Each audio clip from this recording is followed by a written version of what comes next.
Yung cloth napkin natin ay 18 by 18 inch. So, yung buong cloth napkin ay hatiin natin sa dalawa.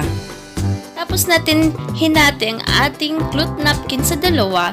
So, yung ating unang hinati ay i-fold natin papunta sa gitna. Ganyan po.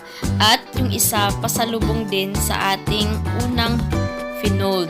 Ganyan. So, magkasalubong po sila sa gitna.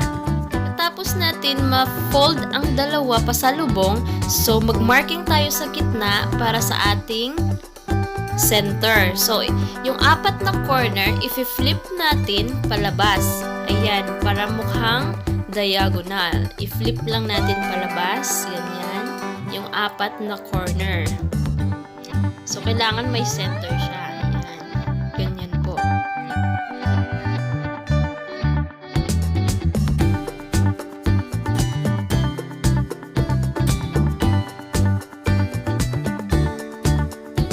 Tapos natin ma-fold ang ating apat na corner into diagonal. So, ang next natin gagawin ay i-fold natin na accordion fold. Yung magkasunod-sunod na fold na ang size is 1 inch folded into 8 fold.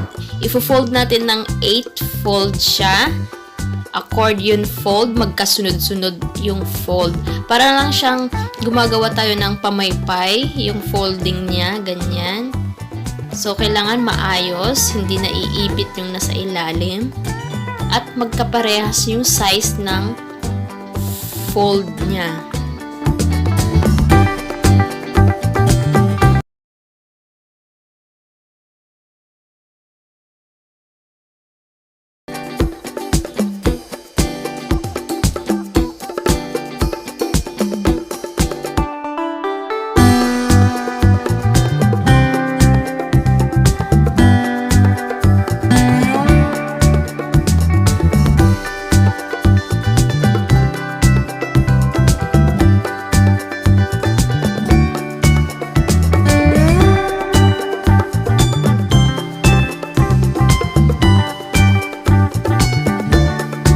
Tapos natin ma-fold, kailangan lang natin ayusin yung hindi na-fold ng tama.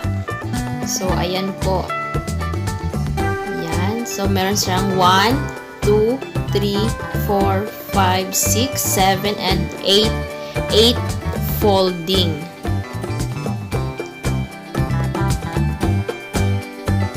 Hindi natin gagawin ay i-fold natin lahat sa gitna. Ayan. Ganyan po.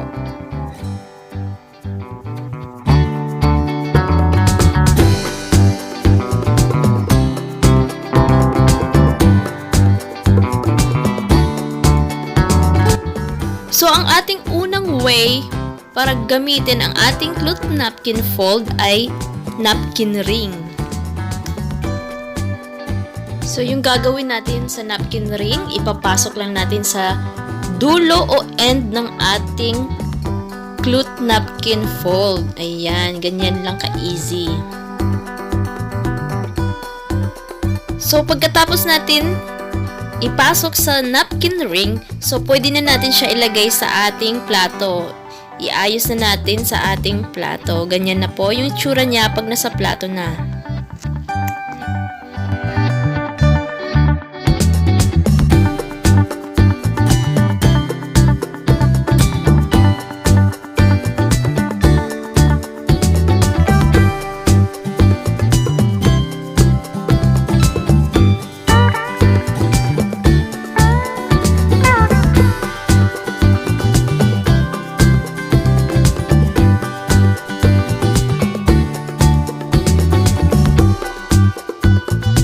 Second way natin sa paggamit ng ating napkin fold is wine glass or goblet.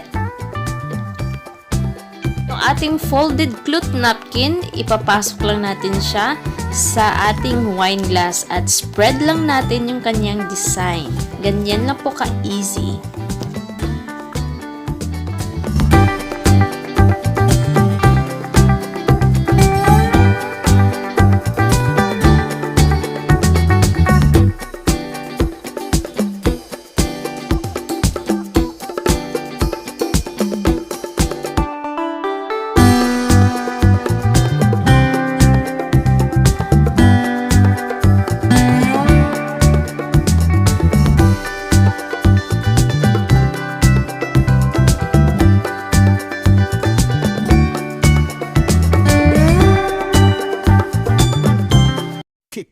Thank you for watching! Don't forget to like, subscribe, and press the bell button. Thank you!